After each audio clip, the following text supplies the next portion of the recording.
Standing by with the swamp submission. Let's see what happens. There we go. I can hear him, but I can't see him yet. What technology is this? I can't believe it. There he is. I can't believe it. Uncle I Ted. really can't believe it. Ted, just give me a minute to realize that this is reality. I will not give you a minute. You got 4 seconds. Oh God! All right, let me piece Ted, myself you're gonna make together. Ted, you're gonna make Joe piss his pants because he's a huge fan of yours. I mean, Tell me this: does the guitar sound any good with this technology?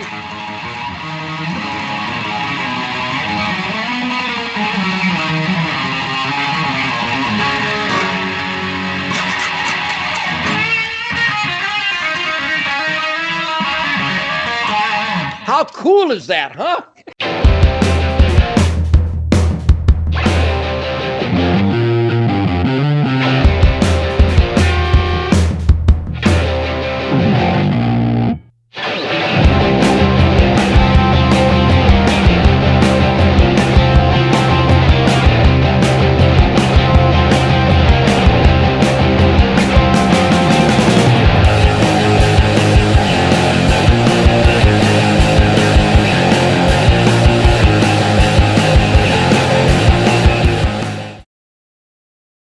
Hello and welcome to episode 46 of the NJ Multi-Species Podcast. I am your host, Joe Santiago. As always, my partner, Chris Pereira. I'm here. And we also have Signal 11. Stinky Steve is here. How are you guys? What's up? We are all patiently awaiting the arrival of a very special guest. I mean, Joe, anyone who clicks on this to watch it is going to see the name. I don't think it's really a secret. The only secret is when is he going to pop on and start talking. That's true. That could happen at any moment. It's good to see you guys again. What was that, Steve? Good to see you guys again. Yeah, Steve, welcome back. We haven't seen you since hunting season. I guess you're wrapping it up now, right? Switching to fishing. Yeah, everything, this hunting season went well, and for me and for my customers as well. And, oh, yeah. And for our next guest, I know that as well. He had a great season. I'm sure he did, yeah. Oh, did you see Joe and I had used some of your products to pull off a little miracle on the last day of the season there? I saw that. That's really what makes being in the business I'm in, it makes it worth it. You guys are like everybody else I know that comes up with a story like that and it works out for them. It's just fantastic. I'm so happy that anything I had to do with it helped the both of you. But congratulations. It definitely helped. Yeah, congratulations. Yeah, I mean, so, go ahead. Go ahead, you go. Oh, I was just gonna say, which sense you sprayed out the freezer filler, Joe, and the corn, the sweet corn. Yeah, and I baited it heavily the 2 days before, I guess, like last minute thing. I had to convince Joe that it was worth doing it, and it was just. You guys use two great products that actually are probably the two simplest products to use, and with some of the most effectiveness out of everything I make, because it's basically both of those products can be used all year, and especially in the late and early season, worked out perfect for you guys. Chris's deer was actually a buck, and it was probably 12 yards for about 50 minutes, and it never winded us. It was just in a spot where it couldn't be shot, and right, Chris, we had to wait forever, but it never smelled us. Yeah, it's fantastic. We lost Chris, I think. Oh no, we didn't. Yeah, I guess I dropped out for a second. All right, good. It didn't start yet anyway. Still waiting. I thought maybe I got booted when he came on. Nah, I was saying that whatchamacallit, your deer was there so long in a spot that we couldn't get a shot. We had to wait almost an hour with the deer like 12 yards out, and it never smelled us at all. And we were hidden by we weren't even using like scent lock or anything. All we had was Signal 11 cover scent. That's it. Yeah. And the deer would not come out from behind this tree. And it was kind of funny. As the deer started moving just a little bit, and I'm whispering to Joe, I'm like, because from Joe's angle, he could have shot it, but he wanted to let me take this deer. But from my side of the tree stand, I just didn't have the shot. Right. And Joe's like, come on. And we're whispering back and forth. I'm like, I just need him to take a couple of steps over. And then as the deer's stepping over where I finally have a shot past these tree branches, Joe starts telling me, Yes. Oh, we got a problem? Yes. I hope not. I'm standing by with the swamp submission. Let's see what happens. There we go. I can hear him, but I can't see him yet. What technology is this? I can't believe it. There he is. I can't believe it. Uncle I Ted. really can't believe it. Ted, just give me a minute to realize that this is reality. I will not give you a minute. You got 4 seconds. Oh God! All right, let me piece Ted, myself. you're gonna make together. Ted, you're gonna make Joe piss his pants because he's a huge fan of yours. I mean, Tell me this: does the guitar sound any good with this technology?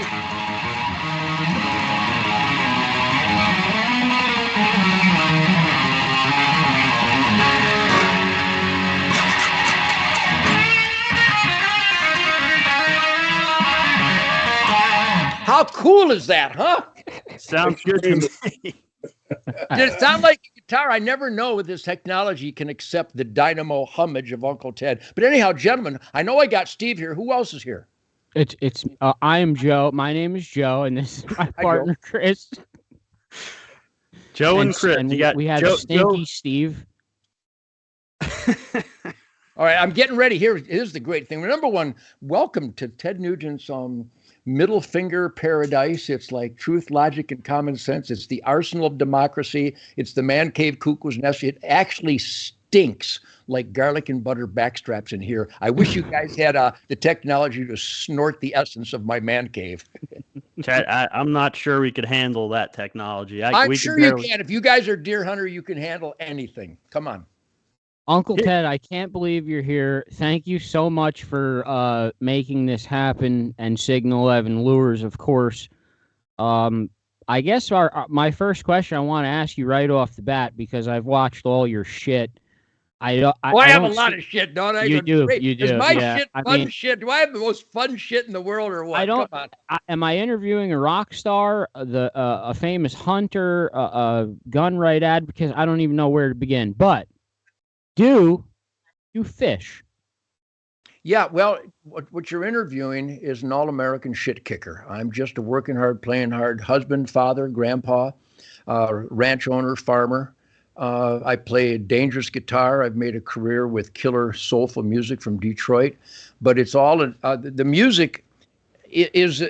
And I'm not a rock star. Believe me, I'm not a rock star. You can tell I can form syllables. What I am is I'm a shit kicker. And if you guys are here with me now, Chris and Joe, and certainly Steve is my blood brother, I just celebrate truth, logic, and common sense every day, which manifests itself in absolute perfection in the hunting, fishing, trapping lifestyle. Yes, I hunt, I fish, I trap. What you see on Spirit of the Wild TV for 35 years now, it's just a riot, 8 times a week on the Pursuit channel, is what you see is a celebration. I have no script. I've never had I had a teleprompter once, but I filled it full of lead. I speak from the heart because I've been clean and sober for 75 years. And when you're clean and sober for 75 years and you respect your gifts from God and apply them in your dreams, my dream being conservation, hunting, mystical flight of the arrow, God, family, country, Constitution, Bill of Rights, 10 Commandments, Golden Rule, Declaration of Independence, all that radical stuff. What you're doing is you're sharing a campfire with a guy who very fortunately was raised hardcore discipline. So the reason you enjoy my shit is because my shit is not, it's not filtered. I just stink of unafraid honesty, especially when it comes to promoting. Now, I've never defended the Second Amendment. I don't defend hunting. I promote it and celebrate it. So I'm like you guys. I just have a bigger mouth because of the rock and roll bullhorn that I've been blessed with. But that all came from the discipline of my upbringing, which again ultimately manifests itself in killing deer with a sharp stick, which I think we can all celebrate. And that's what I've dedicated my life to not just celebrating the perfection of hunting, fishing, and trapping, but ultimately to crush, to eviscerate, to decapitate the anti-hunting and animal rights scammers of the world. And that's why I put so much effort and energy into Spirit of the Wild TV and my different podcasts. I'm on Jesse Waters tonight. And I guarantee when I'm on Jesse Waters tonight to those tens of millions of people, and I do it all the time, I believe Joe and Chris, and certainly Steve and I know this intimately, sharing campfires. I cover you guys. When I open my pretty little mouth, I'm not cocky enough. And boy, I'm really cocky, but I'm not cocky enough to think I know more than truth, logic, and common sense. So that's what I will deliver on Jesse Waters tonight. It's what I did on a podcast earlier today up in northern Michigan, celebrating Fred Bear Day. All this next week in March. So you're interviewing, not even really interviewing. I guess I'm doing a monologue so far. You're right now a monologue of a guy on your show. This is the that Ted really Nugent believes podcast, and I'm really believes what you guys believe in. So thank you for having me on here. I feel like I deserve you people. Well, I want to let you know right off the bat. I think the reason that you're pretty much a hero to so many people is. With the resources that you have, you could basically just vanish off the earth, no problem, and go just enjoy your life stress-free. But you're still getting up every day and fighting the fight for us. And it's greatly appreciated, and people do recognize it. You know, there's a lot of the wrong ones that don't, but people do. I know that, Joe. You should hang out with me for a day. It's really humbling. Please don't say that. I'm already near. I can barely talk. Let's take it easy. I'm easy. I'm not sure how he's getting through this. All right, Ted. But I'm not. I'm really not. I want to throw this out there just to give you a background of like this podcast, why we started it, because you're gonna love it. Like, we started this podcast so that people had a place, almost like an open forum. We invite all kinds of people on here. We say anyone could come on, share their opinions. We were just tired of people getting censored for their opinions and whatnot. And we wanted a platform locally that we could use in case, for when we have to fight back to stuff like losing hunting properties, losing fishing access, and them closing boat ramps and stuff. And the example I use is we didn't have the podcast, but back when they started the bullshit COVID mandates, they were actually closing down fishing access sites. They were putting police tape over boat ramps. And I just keep thinking, if we had something locally to fight back, I mean, I can remember I'm walking down to my fishing spot and I see the police tape covering the path down to the fishing spot. Yeah. I didn't even break stride. I just took my knife out as I was walking, cut the tape, and went fishing. Yes, salute to you, defiant one.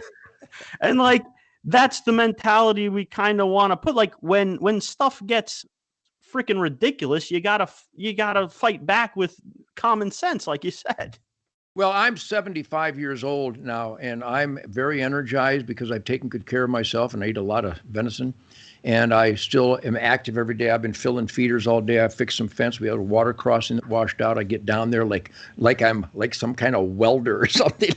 I'm a hands-on guy. So what you're talking about, Chris, and what you created this First Amendment bullhorn for is because you didn't have to be told to defy stupidity. Your instincts, and as a hunter, as a fisherman, as a conservationist, our instincts are to utilize God's miraculous renewable creation in a responsible manner and balance those herds, balance those fisheries, balance those flocks to make room for next year's production. I mean, the author of Wango Tango has to say this in 2024, and I know I'm speaking to the choir here, but it's a choir that has been censored. I am so censored. I am so muzzled by the dishonest traitor snake scum commies of big tech and the media. They lie about me. They've said the nastiest things in the world. They keep with this, I shit my pants to get out of the draft. Never happened. Everybody knows it never happened. They say I was a pedophile. Never happened. I haven't had an underage girl since I was underage. They just keep these lies going.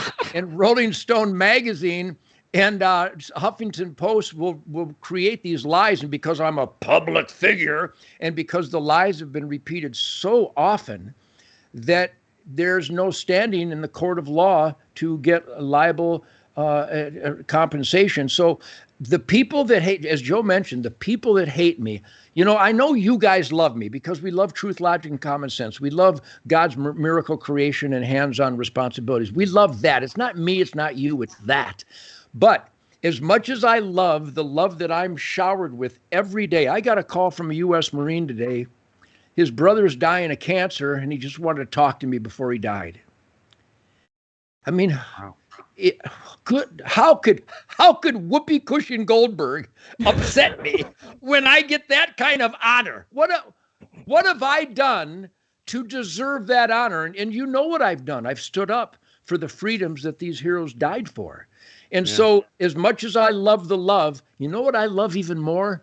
I love the hate, because the people that hate and lie about me are absolute snakes. And you'd never want evil, lying, dishonest, hateful snakes to like you. First, they have to get rid of the lying and the hate and the dishonesty.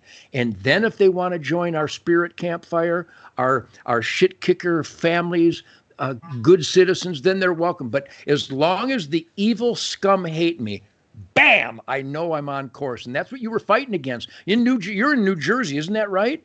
Yeah. Oh my God.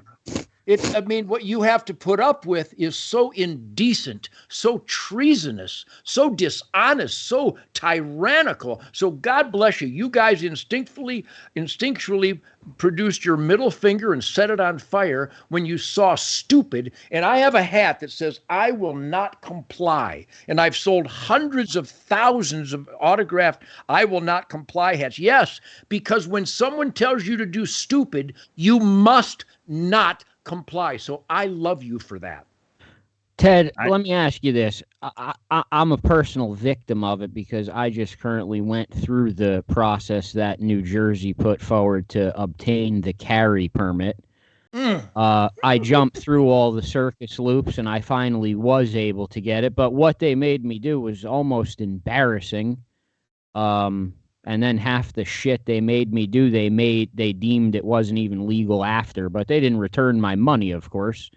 What is your opinion on this now? Because, the constitutional carry has been passed across all 50 states. It's legal, but I need a different permit and a different law in every state. Every river I drive across is a different law. Joe, you are obviously a resident of New Jersey to even allow your brain to ask that question. And I don't mean to be disrespectful, but let me make it perfectly clear. And I've offered this to bureaucrats and attorneys generals. I did an attorneys general presentation, and my God, the quivering was palpable because I said the following, and I will share it with you here. What the hell other kind of carry is there than constitutional carry? I have, when I'm born, a First Amendment, and I don't need some man to go, by the way, you have constitutional First Amendment. The Constitution is written based on God-given individual self-evident truth rights. Right now, as you and I sit here, where I am, there's a Second Amendment because I am never unarmed, I am never helpless, and I am never feeble, and I don't bend over. I get enough artillery to reenact the Alamo. Only this time we're using A-10 Warthogs. The point is you're born with certain inalienable rights, and Uncle Sam has infringed on them. Here's the bottom line. I dare anybody, anywhere, I don't care what your credentials are, here's the debate I dare you to take. I have a First Amendment. I can speak my mind, choose my religion, protest my government, and assemble and have a freedom of the press. I have it. And I don't need paperwork. I don't need a permit. And I don't need a license. And I don't need another man to go, oh, by the way, Ted, you have a First Amendment. Oh, shut the fuck up. Of course I have a First Amendment. You know where my First Amendment is good without permits, without licenses, and without paperwork? My First Amendment is good on planet Earth, wherever I may roam while I'm alive. And I have actually implemented and executed that when I'm in France and Germany and Spain and Ireland and no matter where I am, except Mexico. I don't dare do it in Mexico. They'll throw me in the can.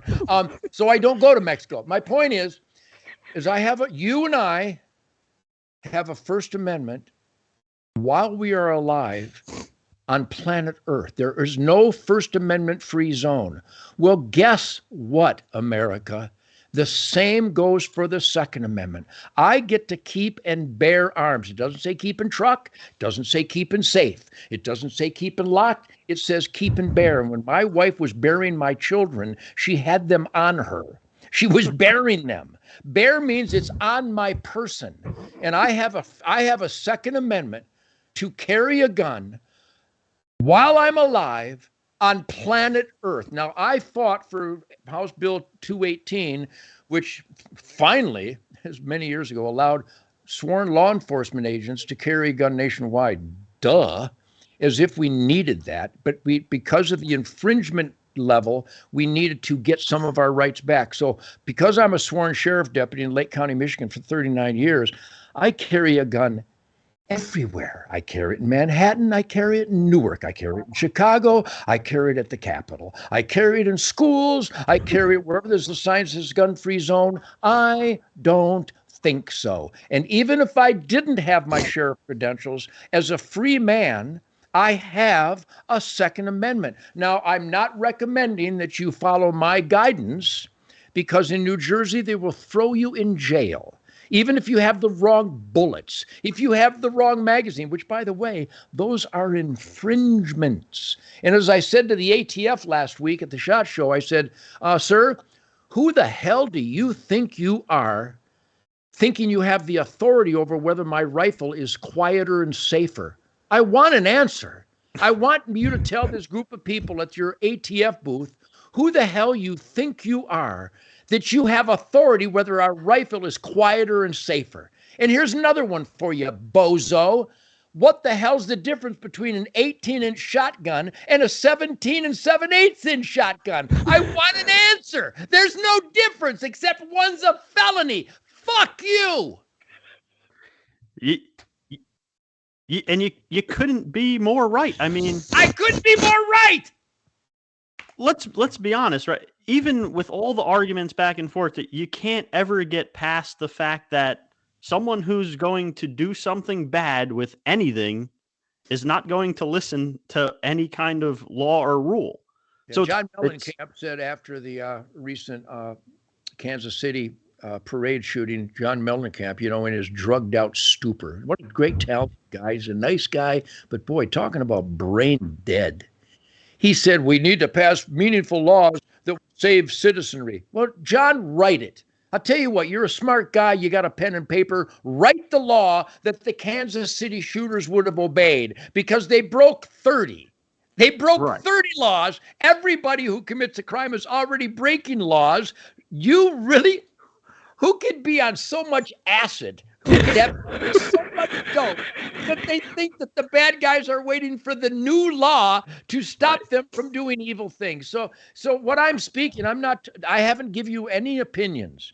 The evidence we're drowning in evidence that engineered recidivism is at the core of currently, I think in the last couple years, 100% of repeat crime. It's engineered. They keep letting murderers out to murder, stabbers out to stab, baseball slammers to baseball slammer, carjackers to carjackers, rapists to rape. They keep letting them out. And those are the people that are committing the crime. I don't like repeat offenders. I like dead offenders. Hard to argue with that either. You but can't. Yeah, look, the bottom line is criminals are not, they don't follow the law. You can't make a law that's someone who tried to murder innocent people isn't going to see a law. Oh, I can't use these kinds of guns. I better not do this. This is a bad idea. Isn't that something else? But, you watch the media, and I do monitor them, and I have to be careful of what I eat before I turn on the news because I'll throw up so dishonest, and they're so full of shit. It's just fascinating. But it makes my interviews and my arguments untouchable because I humbly genuflect at the altar of evidence, irrefutable lifetime of evidence that evil people will do evil things regardless of the pipe or the baseball bat or the brick or the kitchen knife or the fork. I mean, more murders are committed with non-firearms than with firearms, except maybe in Chicago where you have video of guys shooting each other, and then the Democrat sanctuary city prosecutor drops the gun charges of a guy shooting guys on film. So you can't make this stuff. They like to count the suicides as gun murders too. They throw the 70% suicide. They like to also count when a cop kills a bad guy charging him with a machete. They consider that a gun crime too. Oh my God, it's Ted, let me try to bring you back to the outdoors. Just a story from this year. Chris just started hunting. I basically showed him what I know, which isn't much. You could see some of it behind me. But I saw that podcast. Great work, by the way. Thank you. Did you watch it? He watched it. That's unbelievable. He actually had a spike come out, and we had a decent shot on it, and it would have been his first buck ever, and he decided to let it pass. I know you're a huge advocate against that, and can I give my side of the story too? Absolutely. Okay, I said So, like Joe said, I just started hunting. This is only my second season. I've basically been. They do have some good stuff in New Jersey. They have something called an apprentice program. Sure, I like it. Where I don't have to go through all this crazy tests until for 2 years I can hunt with Joe, a licensed hunter, and he can show me the way. And as an adult getting into hunting, I don't know how rare that is. I know most people are brought up that way. No one in my family hunted or fished. Fishing, I taught myself, and hunting is a little harder to teach yourself. So I go with Joe. When I started hunting, I said, Joe, I'm never going to be the guy that like sits there waiting for that giant buck. Like I'm here to do a job. I want to hunt a deer. I want to keep food in the freezer. And that's what I'm doing. So when this happened, what Joe's talking about, something changed in my mind just because I had the meat in the freezer, and I said, you know what? I can't really afford to mount every deer that I get, right? And I wanted the first one to look real nice. I wanted a nice one, like not a monster, but I wanted something nice. Sure. And this one that came by, and I had the meat in the freezer, and this one that came by was just a spike, and I just decided to let it walk. So it's just a spike. You hear what he said, Ted? Just a spike. Yep. Well, you know what I am a 100% supporting advocate for is choice. And I think as someone who's not a kid, I mean, a kid, when I was a kid, if I'd had a shot at a spike, man, I'd have shot that sucker so fast. And I did. Because in Michigan, if you saw anything besides ears on the forehead, man, you touched one off. And it took me so many years to kill a deer with my bow and arrow, because when I started back in the 1950s following my dad around up in the northern Michigan deer woods, it was rare you ever saw a deer other than that middle finger. That white-tailed deer, that's not a tail, that's the middle finger. The craving to finally bring it all together and kill a deer for me was so overwhelming, because it took so many years, so many hunts, so many seasons, so many hours, so many close calls, that when I finally was able to shoot that first doe, it was just as powerful a moment in my life that's ever happened this side of the birth of my children. And so I support Chris's decision 100%. I think though that in New Jersey, since I think there's some areas you can shoot up to $6 or $7, right? Yeah. My recommendation is always that New Jersey needs more deer killed. So I would probably never pass up a shot on any legal deer. Now, if I had a bunch of deer in the freezer already, which I do every year, I still shoot some does on my properties that need a reduction in population. But I pass up, without exaggerating, because I hunt every day. I hunt every day of the season. Wow. Every day. I go every morning and every afternoon. I kill a lot of deer because our Michigan swamp, I shoot 40, 50 does a year off that property. Then here in Texas, with the managed land permits, I shoot another 50, 60 does with my bow. The point is that I think Chris's decision should be the guiding force in all hunters' lives, and that is choice based on knowledge of the herd, the population of the animal you're pursuing, and it's a personal choice whether you just want to touch one off or not. And so I support Chris's choice 100%. However, I would like him to rethink it in some aspects that New Jersey does need more deer killed, and that spike would have really been delicious. I tell you, Ted, I did regret it later on because we had many failed hunting trips after that, and we fish a lot. We fish a lot more than we hunt. And it came to the point where there was one Saturday left in our season, and we were both going to run out of deer. And yeah, and I convinced Joe, let's get one more try at this. We'll bait heavy. We'll use the Signal 11. We use the freezer filler and the corn scent, right, Joe? Corn, yeah. Yeah, and we baited Signal it heavy. 11 all the way.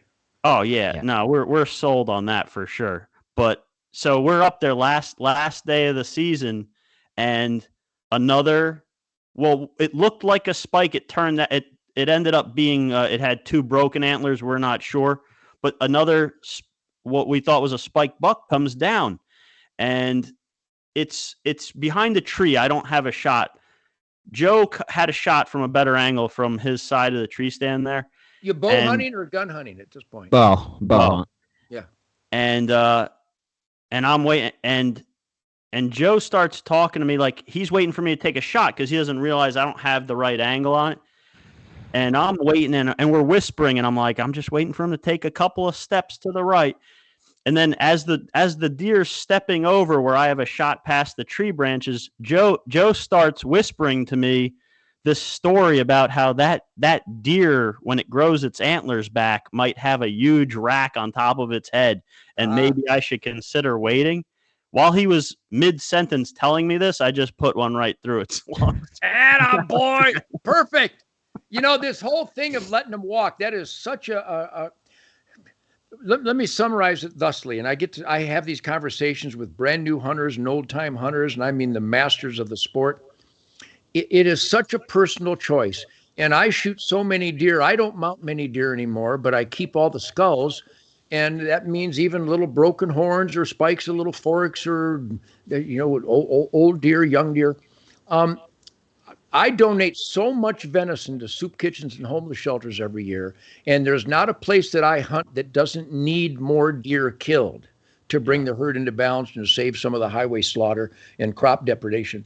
So that's a choice everybody makes. But that, I guarantee, when you handle that carcass right, an old buck, a young buck, a swamp buck, a forest buck, out west, another matter where you kill it, if you handle that carcass properly, that's the best meat in the world. So congratulations on the killing, especially with the bow and arrow.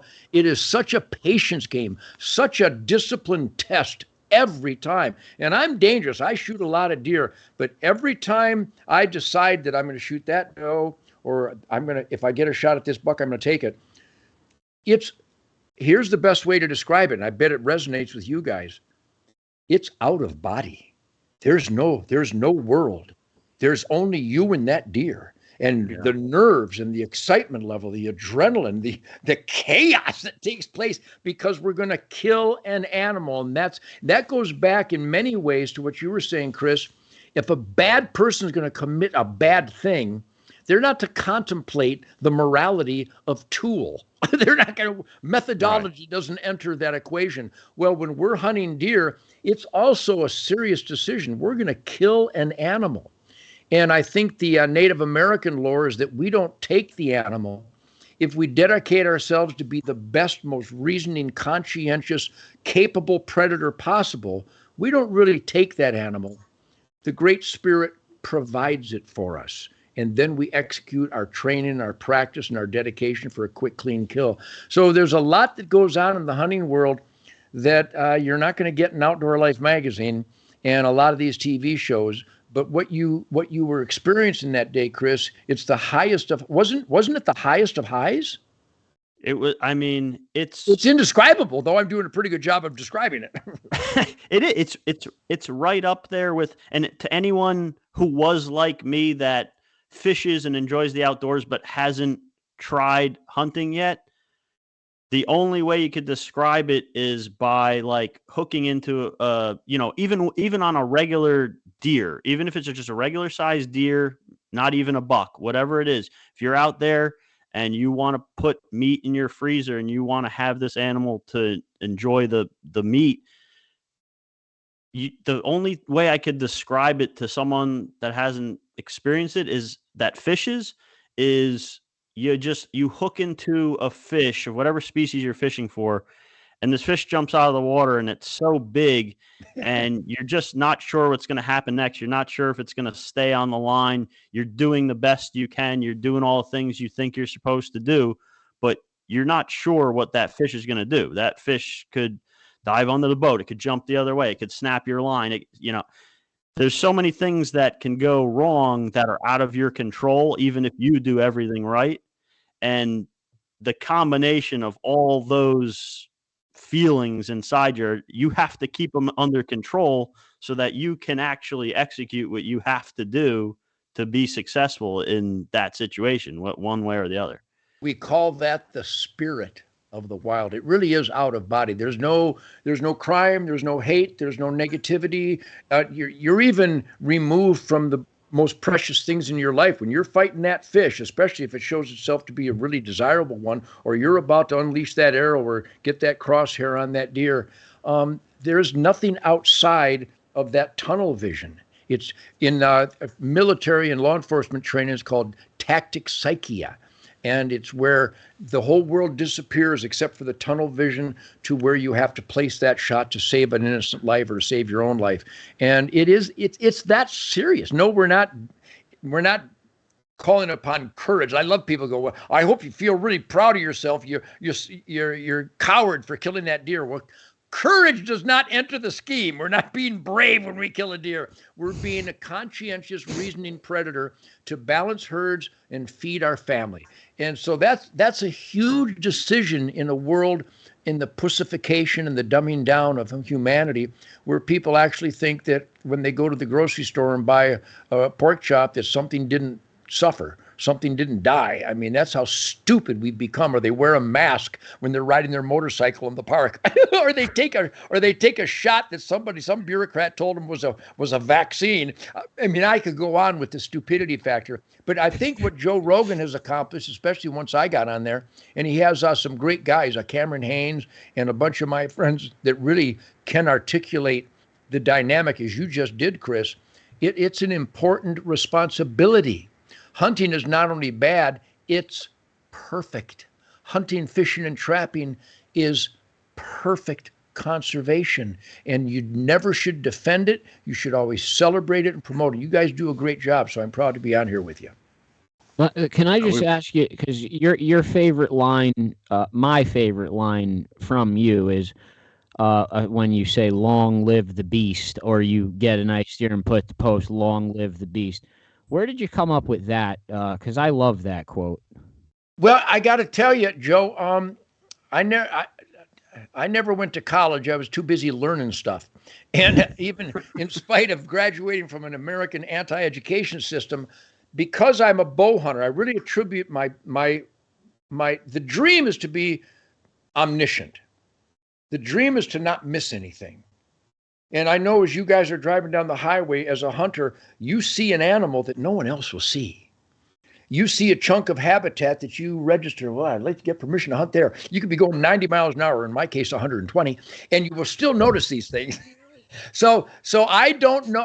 It might be Shakespearean. I don't know. I think there's a famous Shakespeare play where the king is dead, long live the king.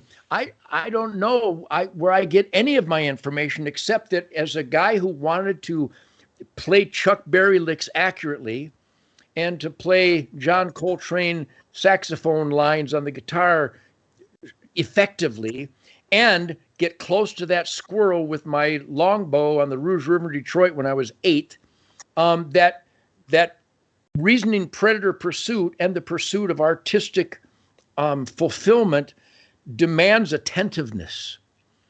And it demands dedicating your heart and soul into that specific endeavor. And so in the pursuit of musical outrage and expressionism and finding how can I overcome that rooster pheasant? There was pheasants all over Detroit on the Rouge River. It was quail, unbelievable. So I would figure out ways to slither on the ground with my slingshot, homemade slingshot, and kill quail with a pebble that I meticulously reviewed and filled my pockets with the most round pebbles. So this is a long, typical verbose response to your simple question, where they came from, but I don't know. I just pick up on things, and I'm able to quote statistics and reference evidence because I pay attention. I've never read a book. I write books, but I don't read books. But I hang out with really smart people, and I listen to the intellect and the knowledge and the evidence. And I vet the evidence to make sure their proclamation is rooted in evidence. So I just know that when we kill that animal, it does live forever in our memory, whether we mount the animal on the wall or not, which is a powerful testimony to the perfection of taxidermy artwork. But that moment lives with you forever, not only just because the moment was so impacting, but because the venison is going to feed you. Or when I ladle out goulash at a soup kitchen from a deer that I killed. I mean, what a relationship to humanity, the generosity of the hunting culture, the caring, the conscientiousness of the hunting culture is the ultimate positive spirit, goodwill, and decency. And so when I kill that animal, yeah, we high five because we finally pull it all together. We're not diminishing the reverence for that animal at all. Some people criticize that you laugh and high five. No, that's kind of like a modern man's version of celebrating a job well done. There's nothing negative about laughter and dancing and being excited and exuberant. That's actually a prayer in many ways that, my God, all that practice paid off, and God sent that animal into the scouting that I did. I did good scouting, and I put up a good ambush spot, and my practice on the range paid off, and I got me a dead deer. It's perfect. So I think in its ultimate analysis, the beast is dead, long live the beast. The heritage lives on, the lineage hits on, the populations live on because we balance the population. So in many ways, that deer, it's like in the song Fred Bear, in the wind, he's still alive. And our loved ones, we can reference our relationship with our loved ones who have passed. And I'm sure you all remember, I've killed thousands of deer. I remember everyone. I remember which broadhead, what arrow, what bow, the weather, the wind direction, the temperature, the terrain. I remember when I walk my swamp in Michigan, I can point to every gut pile. I know there's a gut pile. I remember that gut pile. I'll never forget that tracking job. So maybe it's an umbrella statement that what we do will live in infamy. What an answer that is, huh? It is quite an answer. But you know what? I mean, think about it. No matter how we've evolved as humans, right? We've come a long way to like sitting on a podcast talking about this to, living in a village with huts made out of straw. But, there's really no difference. Like, yeah, now we have money. We can go to the grocery store. we're almost spoiled to the fact where we're spoiled. Yeah, we know that I can go to the grocery store and buy whatever food I want. But when you're out there and you're about to shoot a deer or whatever, or catch a fish that you're going to keep, I think it triggers this innate natural thing inside of you, whether you like it or not. We obviously like it. Yeah. It triggers that, and it's the same thing that our ancestors would have experienced when they were out there having to do this. They had to kill an animal or else they were going to die. Yeah, well, the instinct is alive and well. And I think during the scam of COVID and the horror story perpetrated by a corrupt government upon us, those instincts flourished to the surface, and more people went fishing and hunting. In those years during the so-called the criminal, corrupt, tyrannical lockdown, it was just pure evil. Our government is pure evil. There's not a legitimate bureaucracy out there. There's not an honest politician out there. And even the ones that say honest things, they don't do anything. You don't just condemn the open border, you stop it. And they're not doing it. So I can give you a million examples. I'm sure I don't have to tell you guys this. But yeah, the instincts. My instinct to get up early and push myself to be productive and to manage my ground that I've been given stewardship over during my lifetime. Those instincts to protect my family, instincts to handle a firearm efficiently, instincts to know how to do mechanic work and plumbing work and carpentry. And Mrs. Nugent will tell you I'm the world's greatest laundry guy. Man, I can launder and sweep and vacuum. I'm the best house daddy you'll ever. So the instinct to be a provider is manifested in the hunting, fishing, trapping lifestyle. And I think that your guys' podcast, and certainly every time I open my mouth and do my Spirit of the Wild show or the interviews on rock and roll radio, I've always weaved this in because that's where my music comes from. That's why, whether it's Stranglehold or Wang Dang Sweet Poontang or American Campfire or the Fred Bear song, that instinct to deliver what I believe in, to deliver an art that represents my pulse and my spirit and my attitude. So the hunting lifestyle is the epitome of the natural instinct to survive. Survival of the Fittest isn't just a great album by the Amboy Dukes. It really is a powerful instinct to take good care of yourself, though that's kind of gone the way of the dodo bird, hasn't it? So yeah, a big salute to you guys, and I'm proud to share this with you. By the way, Steve, right now, I want you to chime in and tell me where you are right now and how you're, by the way, can't you guys still kill deer in New Jersey right now? It's over. It just ended. Just ended. Oh, it's heartbreaking. Ours ends tonight. I'm going out here. I'm going to go out before the Tucker Carlson crew comes in. Did I say Tucker Carlson? Jesse Waters, two of my favorite human beings. Jesse Waters sending his Fox crew in here into the man cave to do my Jesse Waters interview tonight. But I'm going to be scrambling out of a tree stand because this is the last day of the whitetail season in Texas. And I'm not bragging. I'm celebrating. Where's my phone? I'm going to tell you guys, I go from March 1. I think the viewers of your podcast will enjoy this, though some guys will go, "Oh, he's bragging, egotistical." Oh, shut the I'm celebrating. Always be someone. Since March 1st of last year, didn't I have some glasses here a minute ago? Since last year, I've killed 31 pigs, 2 turkey, 2 axis deer, 2 nilgai, 2 javelina, 4 coyote, 3 bobcat, 2 black buck, 56 whitetails. I've killed 102 big game animals since March 1st, and my season goes March 2 to March 2.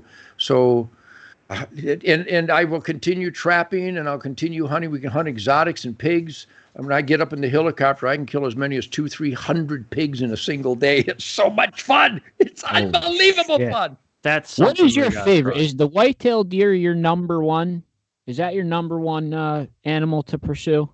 Well, my favorite animal is, what do you got broadside 20 yards away looking away? That's my favorite animal.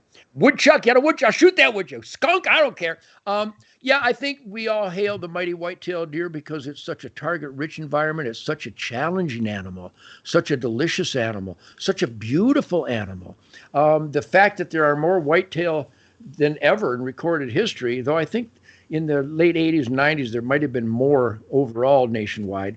But we certainly are celebrating an explosion in white-tailed deer numbers. Mule deer numbers are coming back. There's more buffalo than there's been, more American bison than over 150 years, more elk than 150 years, more pronghorn than over 100 years. There's more black bear and cougars and turkeys and geese than ever in recorded history. So I love to duck hunt with my dogs, Happy, Sadie, and Coco. I mean, we just have a riot, bird hunting, doves and pheasants and sandhill cranes and the ducks and the geese. So I do it all. But my favorite thing is outside with the dogs mostly. That's my favorite hunting in the world, is with my dogs. Now, just kind of leapfrog off of that, with fishing, is it kind of the same thing? Whatever's biting, whatever, when you do get to go fishing? I mean, I know you hunt mostly, but. Yeah, I'm allergic to catch and release. I don't understand that. I will not release a fish. There's 2 points to be made here that you guys will well understand. Number one, on my bodies of water that are on our private property, you have to take some fish out. Yeah. I have to, if I little tiny bluegills, a little tiny bass, I don't throw them back. I will get out a little pocket knife and fillet. I will fillet a 2.5-inch bluegill that has more batter on it than there is flesh.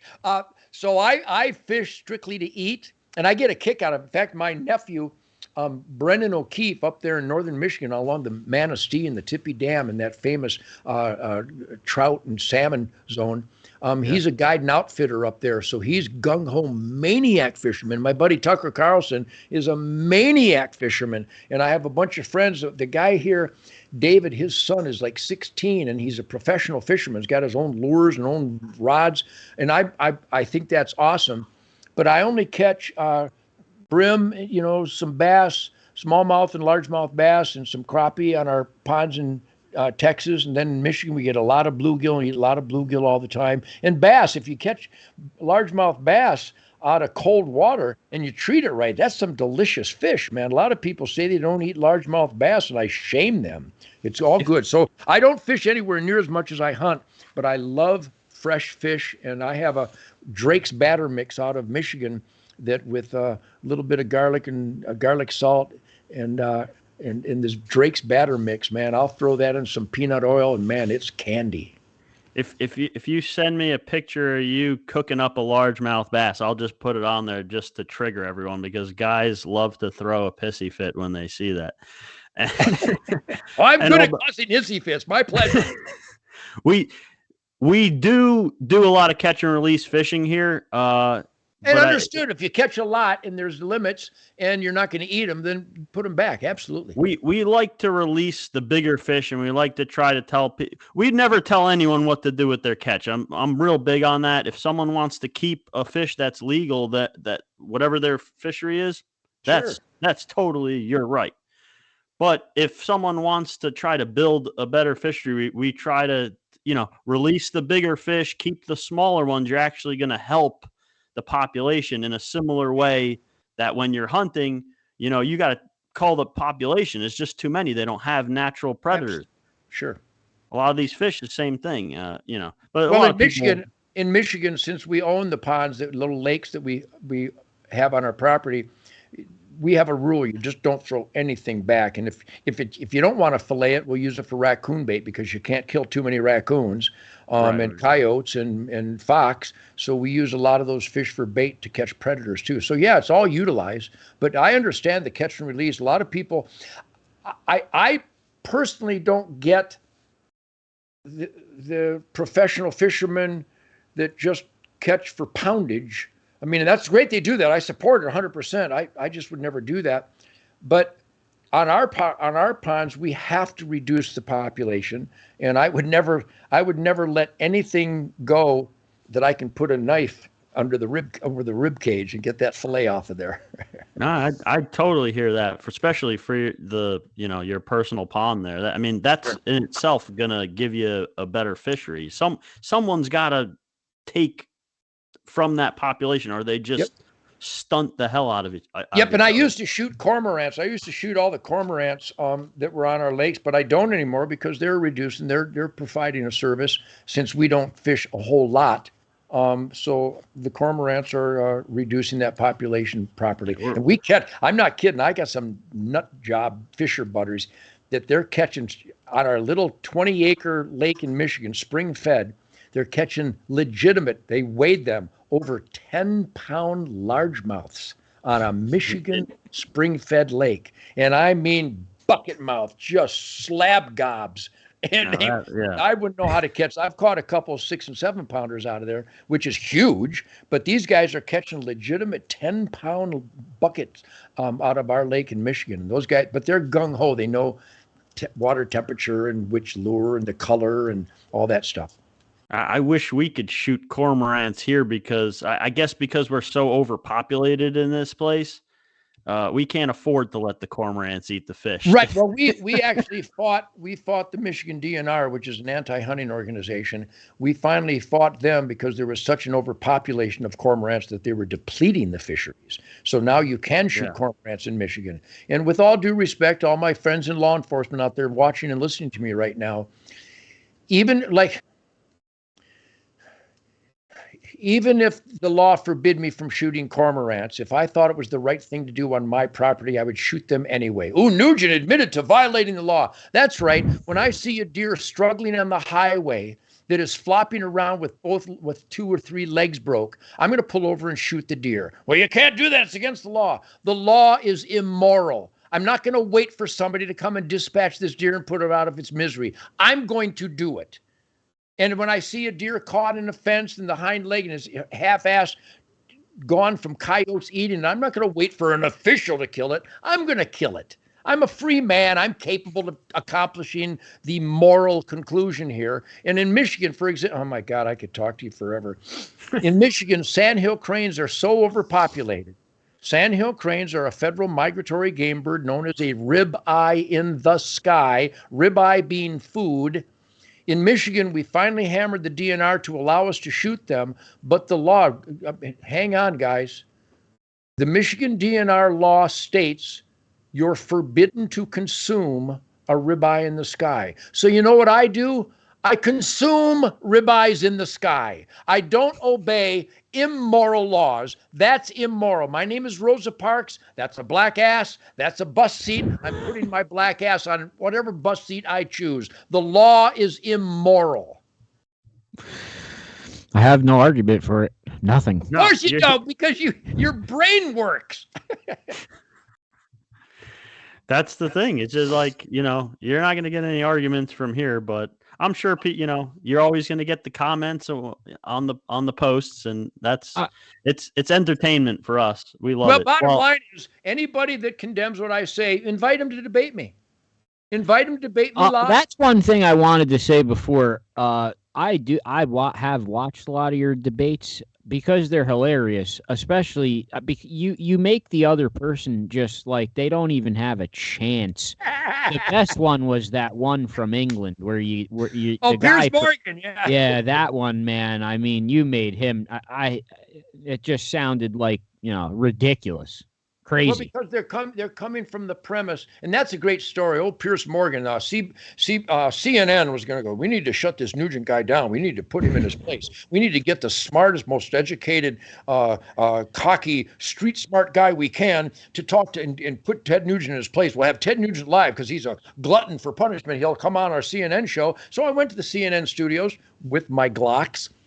Some guy asked me, are you carrying a gun? I go, no, I don't carry a gun. That would be like carrying a bullet. Anyhow, I had my family there with me, and we're in the New York, Manhattan CNN studios, and I knew what was coming. I knew that they want to ambush me. I knew they think they're smarter than me, and they have more information, but they don't, and they aren't.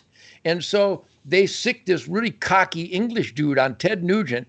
I loved it. It reminds me of the Concord Bridge. Didn't the Limeys try to mess with Americans' guns back in 17? Wasn't there already a Concord Bridge? Well, Pierce, if you want to play Concord Bridge again, bring it on. That's not an English accent. It's a speech impediment. Anyhow, I'm still scraping Pierce Morgan's skull tissue from the cleats of my steel-toed work boots to this day because he ran into Mr. Dead-End Brick Wall, and I put him in his place. Yeah. Oh God, you really did. You know, here's the bottom line: if you're gonna have an arm wrestle with Ted Nugent, you might want to bring an arm. Well, that's the thing, man. They don't bring logic to these arguments. I don't know what they bring, but I deal with these people online all the time on a much smaller scale than you, obviously. But I mean, Joe could tell you he gets all fired up, and I get a text from Joe. You deal with this guy. No, I don't say that. I don't know. I don't even know what to say. I'm out of anything to say. I don't know how to thank him. I can't even fucking believe this is still real yet. I'm done. I don't know what to do. Yep. Ted, it's I can't. Bizarre. The premise from which they bring their argument is just universally known to be nonsense. It's the gun control thing. It's absolutely proven irrefutably historically to be complete nonsense. If a guy stabs somebody, you don't let him out. He'll stab somebody again. Well, he didn't kill him. He missed the artery. Then let him study the human anatomy so next time he gets the right vitals. It's planet of the cuckoo's nest out there. So you can see, even as I'm discussing stupid, painful stuff, Joe and Chris and Steve, is there always a smile on my face? Because crushing assholes is one of the greatest joys in life, and I do it with such panache. I love it. Ted, before we start wrapping things up here, I had one type of question that I really wanted to ask you, because in the fishing world right now, there's a lot of people with the new technology that they're using for the fishing boats. They got this forward-facing sonar where basically these anglers are just staring at the screen, kind of moving the thing, and they're scanning the water at a 360 degrees, and people are kind of like, oh, this is too far. And I was wondering, in hunting, has there ever been some kind of, because I don't really like technology. I know we're on a podcast now. I do a podcast with Joe. I don't really like technology. I'm very resistant to it. I had a flip phone still not that long ago. And I was just wondering, is there anything in the hunting world where the technology comes around and you just kind of say, that's a little bit too far. Like, let's keep it at a certain level. Let's not cross that line. Is there anything like that in the hunting world?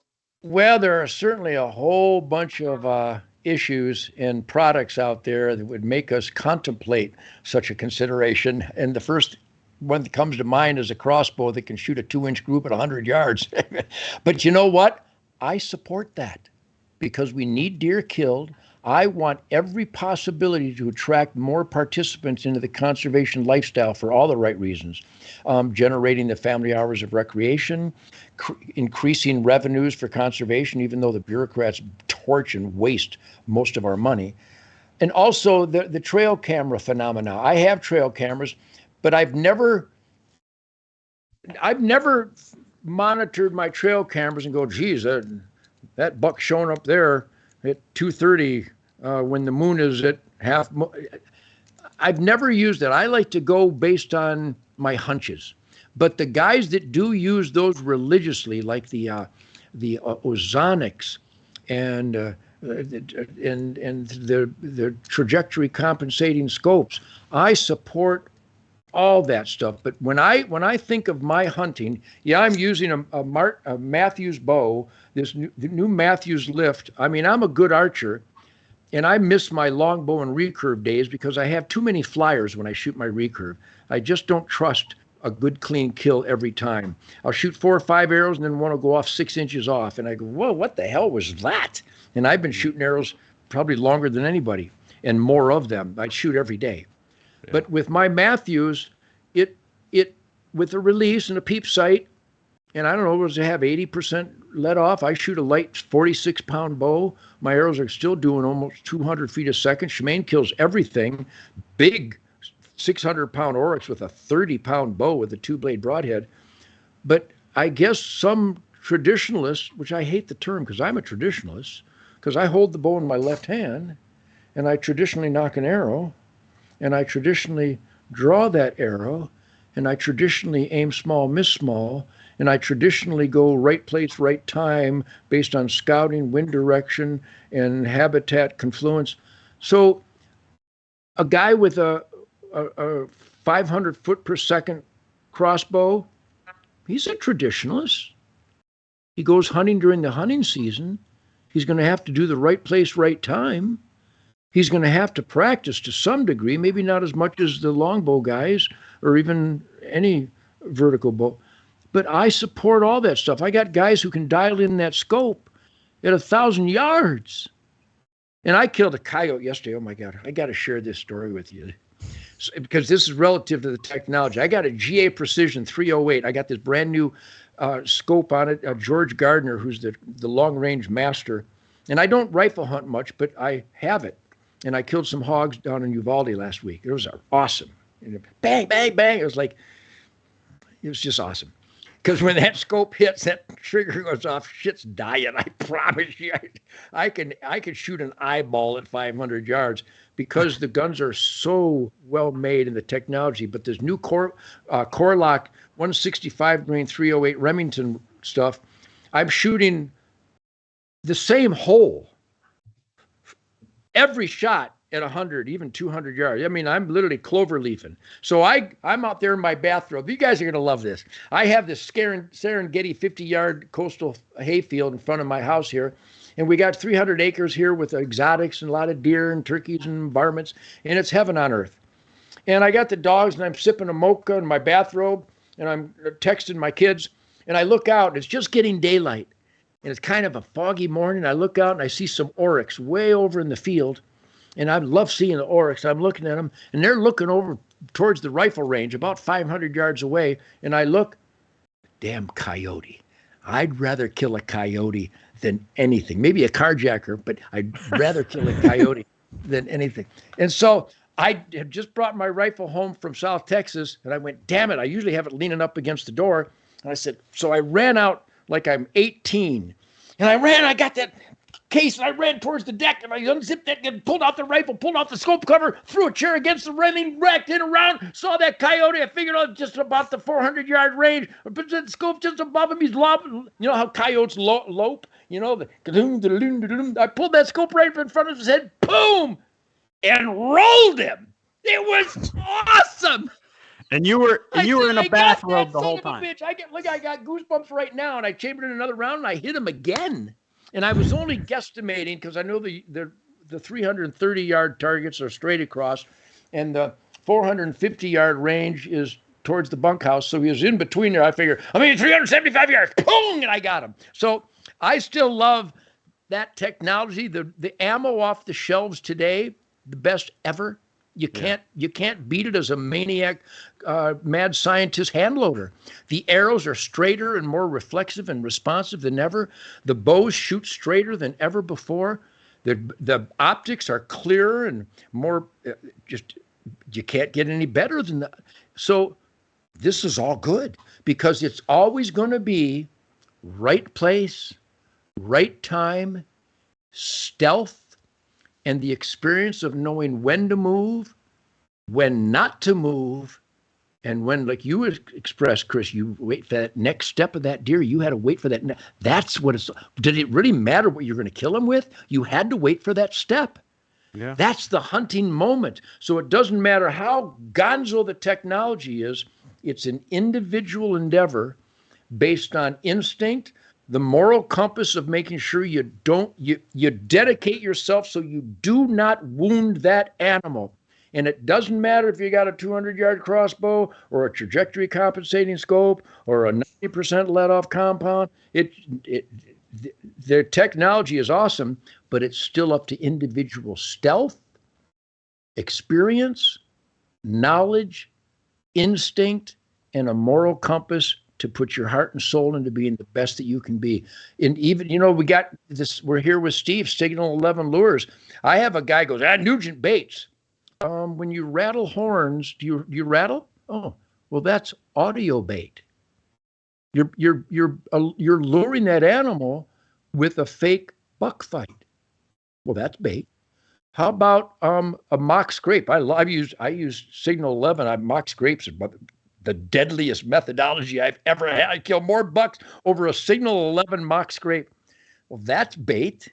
I'm doing an extra effort to lure that animal in so I can kill him.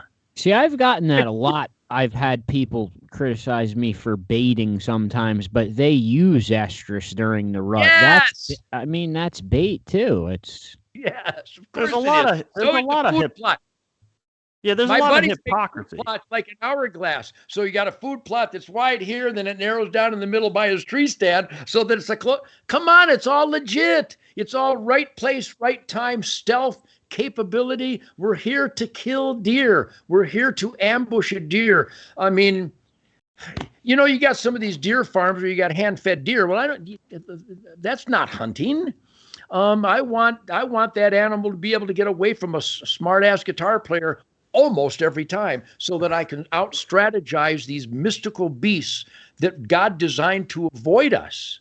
To overcome that miracle is really what drives us to want to. I'm sure that's the lure. That God is baiting us with these magnificent animals that we need. We're driven to outsmart. We'll never outsmart them, but if we dedicate our intellect and our instincts to learn what it takes to get close to that animal, that's what the hunting allure is, I'm sure. So I support guys that bait, guys that rattle horns, guys that food plot, guys that mock scrapes, guys that have a natural funnel and they read the wind and they get in that funnel and travel corridors. It's all good. Baiting is one of my favorite ways because I got to kill a lot of deer, and I kill most of my best bucks that week before the rut, just on known travel corridors in my Michigan swamp. But in order to kill an adequate number of does, a responsible number of does, I put out Signal 11 lure, the doe and heat stuff, and the what's the one, the curiosity, the Gonzo curiosity. The Gonzo juice. Yeah, the Gonzo. And so I support everyone's choice to eat venison. That's the bottom line. And I think that same answer, the answer to that question can also answer the fishing question. And that's why I kind of asked it, even though I know you don't fish that much, you mostly hunt. I knew that your answer would kind of fit both. And it does, because basically what you're saying is, however someone wants to utilize what we have available to us to accomplish the goal of whether it be hunting or fishing, I mean, you support what they do. Yep. So choice based on the population dynamics, the carrying capacity of the habitat, the current condition of specific resource populations, and what represents the surplus of that resource. We need to harvest the surplus every year to maintain productive habitat for next year's fawns and the reproduction that happens every spring. Summer is optimal growth. Fall is the harvest season before the death of winter, because the habitat won't support what it did during the summer and fall. And then that allows the spring growth to be optimized. And that wildlife management model here in America is the envy of the world. That's why we have so many deer, so many elk, so many cougars, so many bear, so many ducks and geese, and because we harvest the surplus, making room for next year's production. I wish there was a curriculum in the so-called American education system, because we're graduating the dumbest goons that have ever walked the earth. They can't read, they can't write, they don't know what carrying capacity of habitat is, they don't know the purity of real organic free-range protein. And if you leave it up to the FDA and the USDA and Uncle Sam and the CDC and the FBI and the ATF, they're a bunch of scoundrels that live to lie and to commit crimes against their oath to the Constitution. So I'll leave it there. And if anybody's offended by that statement, debate me. I dare ya. I gotta say, I've been sitting here quiet, really enjoying this, and I just wanted to tell Ted, a couple months ago, I didn't even know Joe and Chris. I was on their podcast, and talking about some different products, and started to talk about Ted Nugent's deer lore. And they were like, what? When we talked about it. And the thing that I'm sitting here smiling about is Chris and Joe were like, oh, Ted Nugent, wow. I can't imagine we would ever be able to get him on this. I said, absolutely. I said, I don't see why not. This is what Ted's all about. This is what he's all about. I haven't had it sink in yet. Like, it's gonna sink in later. I'll just collapse somewhere. It hasn't hit yet. Watching. I don't know. Like, now, if I go outside of all this stuff and we go back to the music, you think about the history of the electric guitar. Oh boy. People talking about guitar riffs. What's the most famous rock and roll guitar riff ever written? There's a possibility your name is in that conversation. What does that feel like? Well, when you play stuff like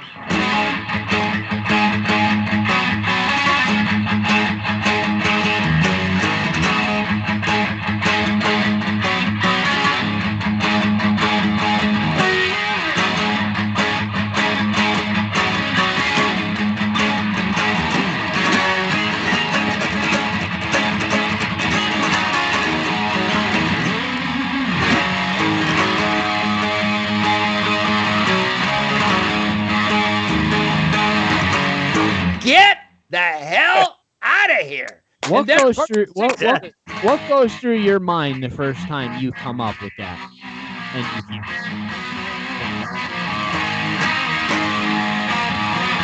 I mean, come on, who doesn't want to breed to that? What goes through your mind the first time you come up with that stranglehold riff and actually hear it? What goes through your head? Are you like, I just struck gold here, this is the one? I'm such a music fan. I was raised by the gods of thunder, Chuck Berry and Bo Diddley and Little Richard, and certainly Motown and James Brown and Wilson Pickett and Sam and Dave and all the soulful monsters of music, especially the godfathers of guitar, that when I play, I guess I used the term earlier that when you hunt and the beast is approaching, it's out of body. There's just nothing outside your tunnel vision as a predator. In your brain and your spirit is calculating what is necessary to make the shot and kill this animal and turn it into food. Well, the same is when I play my guitar. When that stranglehold, the lick exploded. Whenever I pick up the guitar, like when I played a little while ago when I first got on, going like a nutcase, I don't know what those licks were. When I grabbed the guitar, grind and groove and patterns and rhythms happen, and it's because I crave it and I love it, and I can't. There's no limit to what is on that guitar neck. There's no limit to what you can do. So as a uppity, I don't know if you've noticed, I'm rather uppity. As an uppity guy, it manifests in all these exciting grinding grooves and rhythms. So it was at a church in 1967 after the Amboy Dukes played at the Grandee Ballroom in Detroit, and Steve Booker, the famous drummer from Detroit, and a bass player I didn't know, John Souter. I can't believe I remember all these guys. And he invited me down to jam. It was an after hours jam session. I brought my Gibson Birdland plugged into a Fender twin amp, and Steve Booker's doing a drum test, doing a drum. Phil, just a monster drummer, Detroit, great musicians. And John Souter's over there testing his bass amp. And I just started playing that. And John and Steve went, boom, gang, boom, boom, back, boom, boom, back, boom, boom. And I said, what is this, a son of a bitch? I don't know what this is. Wait, I don't remember what I sang over it, but I just kind of, got a cadence going and probably singing about girls. And then eventually it coalesced into an arrangement in years following. It was always a jam session. It always went into uncharted territory. I'd yell out a chord change, and then I'd yell out to the drummer to go double time instead of boom, boom, crack, boom, boom, crack. I go double time, boom, boom, boom, crack, boom, boom, crack, So it's a metamorphosis. It's a growing, uncharted Lewis and Clark adventure of musicology that happens every time I get with my musicians. I play my guitar every day, and I did something before you guys came on. I don't even know if I can remember it, but I don't know what it is, but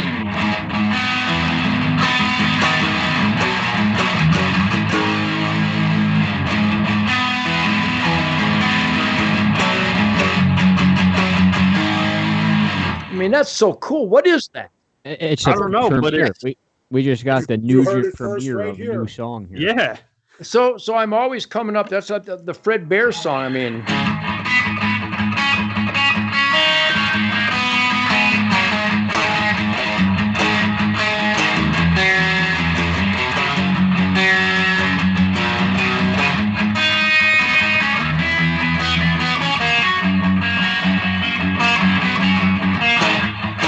mean, how do you not just jump on that? You know what I mean? So music is it's a collision course, a beautiful collision course between my love of the great outdoors and the freedom that it floods us with, and then the freedom of, you know, I'm sure I break a lot of rules on the guitar.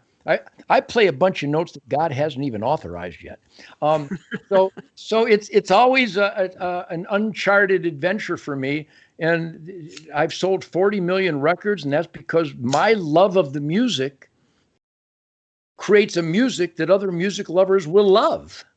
I think it's as simple as that, I think. This past summer, I have to just tell you, this past summer, I had my son who plays some guitar, hunts and fishes, knows who Ted is, obviously, and I let him hear some of Detroit Muscle, which I actually one of Ted's is Ted's latest endeavor, and I tell you, it's absolutely fantastic. But my point is, I took my son down to the Starland Ballroom in South Jersey. And he knew where he was going. We went down to see Ted. I think it was August, July or August. Yeah. And we went to the Starland Ballroom, and I kept looking over at my son watching Ted on stage, and he probably still hasn't stopped talking about it. It was an experience. I've seen Ted at the Brendan Byrne and Giant Stadium growing up with his music, but to see my 19-year-old son look at Ted and in just pure amazement at what he could do up there with his band, it was incredible. It was a great feeling. That's because of my musicians, Jason Hartless on drums and Johnny Big on bass guitars. I've always been surrounded by absolute gifted, monster musical geniuses that have the same James Brown authority, reverence for the groove and the dynamics and the crescendo. So yeah, how about, I think this last year I wrapped up 6,972 concerts, 6,972 or 73. And the tour, the Detroit Muscle Tour in 2023, what you witnessed that night, Steve, it was the greatest tour of my life. The music, it has a life of its own. The people who love freedom and align themselves with my middle finger celebration of defiance and critical thinking and standing up for what you believe in. Every night was an absolute monster musical celebration. So if I can on your podcast, thank you everybody across America for supporting this outrageous musical dream of mine. And I'm still doing gigs. I had a bunch of gigs booked here in Texas in April. I'm not going to go on tour because the hotels are like jail and my dogs cry when I leave. So I'm never leaving again. So I'll be doing a bunch of what I call Ted Nugent shit kicker speakeasies here in Texas this April and the weekends, and then up in Michigan maybe during the summer. But yeah, thank you for that, Steve, because what your son witnessed were three guys that believe in every second, every lick. We think every song is the most important song. Every concert is the most important concert. And I think on this podcast, you guys know that every time you go fishing, that's the most important fishing day of your life.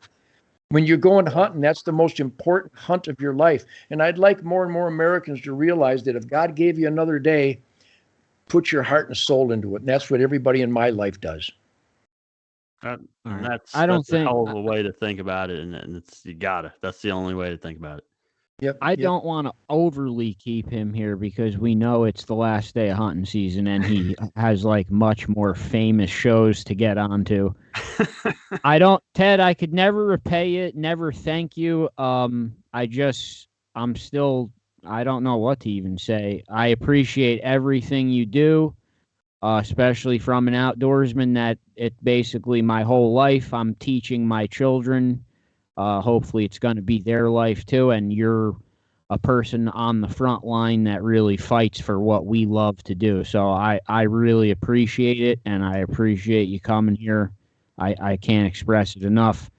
I do have to also say, I have to thank Jerry Zagorski from njfishing.com because this podcast would never happen without him, and Eddie Mackin.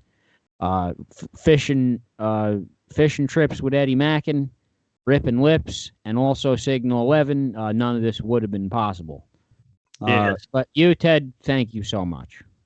Yeah, Steve, and thanks, Steve. You made this happen. I mean, you've touched on it before. Basically, we started this as a fishing podcast, even though we do hunt as well. And Steve was the first person to come on, and we talked mostly about hunting because Steve makes the Signal 11 lures. But we also touched on the fishing sense too and stuff. But that was our first kind of bringing this podcast into the hunting world, I guess you could say. And well, now you're full bore into the hunting.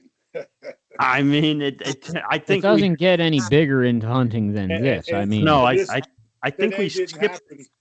Yeah, if you asked me to get a big hunting guest, who would I go after? I'm done now forever. I could never even do another. Who's bigger?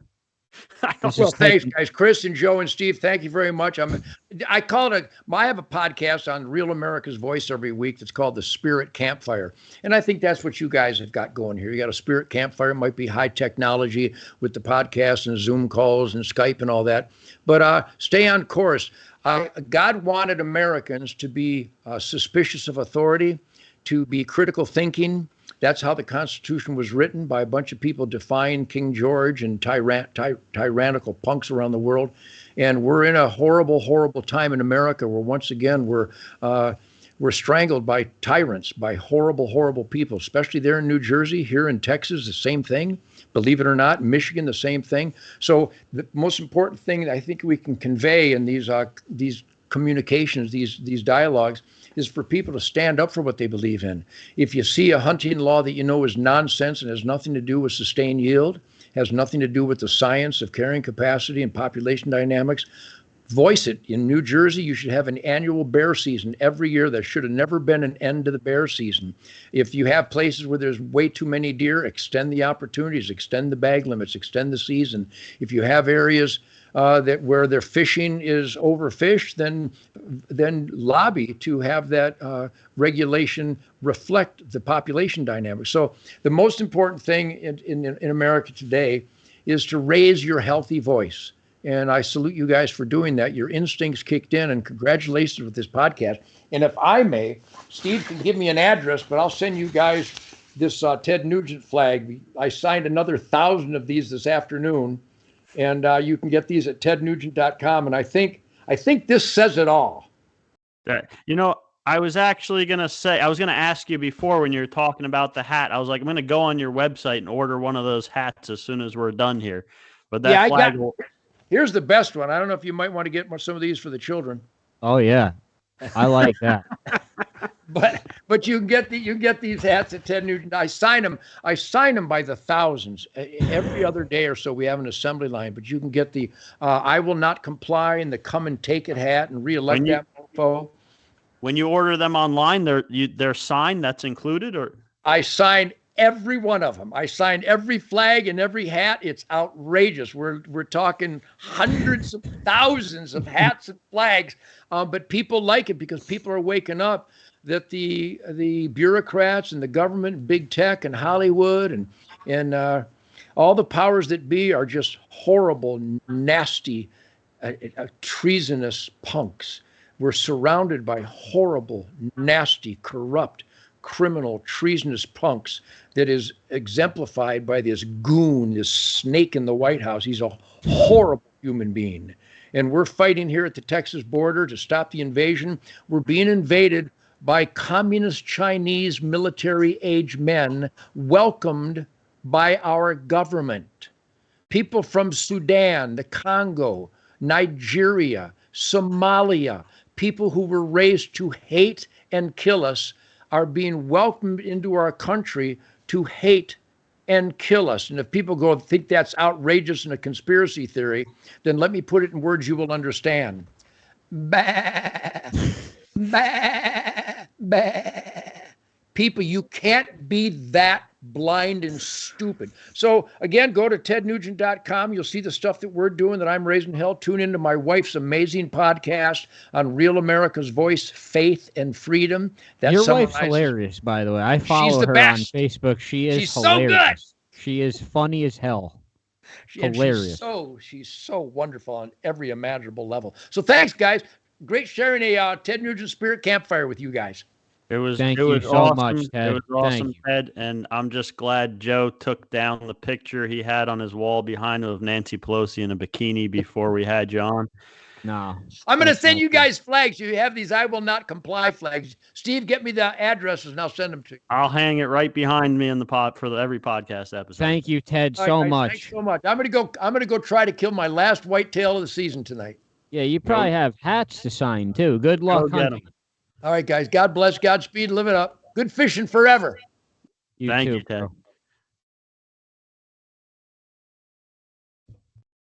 All right, so that was unbelievable. I mean, I can't believe that actually happened. I tried to say Eddie Mack. It's Eddie Mackin's Rippin' Lips Fishing Trips, and he's also doing a special. If you book a trip with Eddie before April 1st, it's only $270. I said his name wrong because I was stuttering in front of Ted. I know. You're sitting in a puddle of your own urine right now. We all know. For all the people that see me just sitting here quietly, I enjoyed every moment of that watching. Yeah, I mean, so happy for you. I wasn't sure. I would have been all right if you jumped in. I wasn't sure if you wanted to or if you just wanted to listen. But I did want to. I know Ted's gone now, but I did want to give you the opportunity also to talk about the you and Ted have teamed up. I know you mentioned it last time with those I don't even know what they are, honestly. I'll be honest. Chris doesn't know what a scrape is. They're student nuggets. Yeah, there wasn't even a moment in there for me to jump in. It was great. Just the two of you and him together was fantastic. But yeah, Ted and I, we have a product together. It's his name is on it. It's his product. I manufacture for him.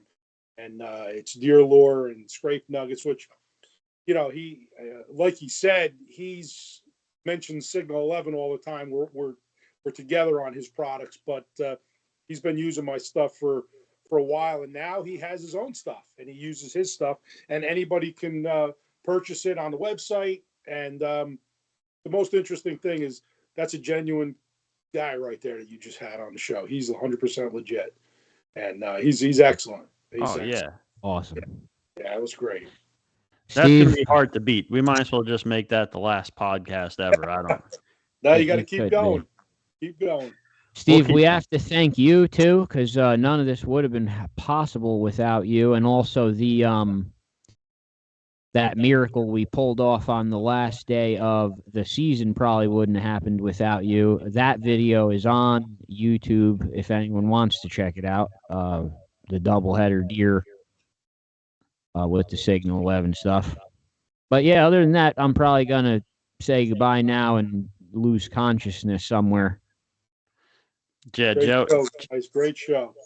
Joe is fried, and this is probably our longest episode ever, and I wouldn't have had it any other way.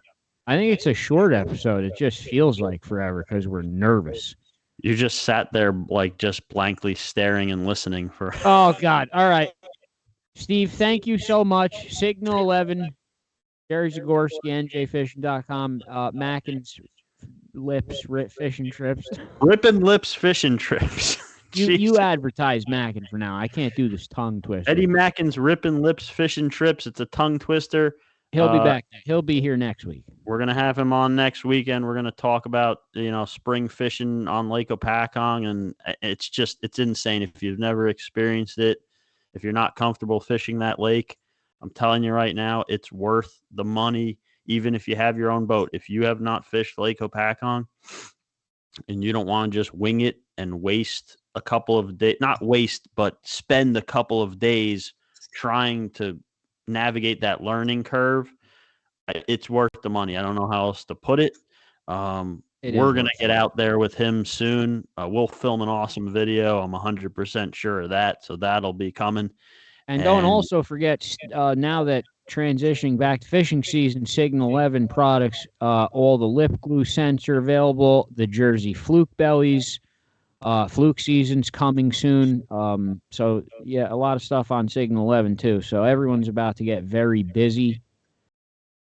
But, yeah, thank you so much, Steve, for making that happen. Thank you. I appreciate it. Chris, thank you. Deuce, thank you. Joe's Thanks just for having me everyone. on. Joe's Thank you for having me on, and thank you. All right, Joe's out. We're done. Take care, guys. Thank you. See you, Take care, Steve. Steve.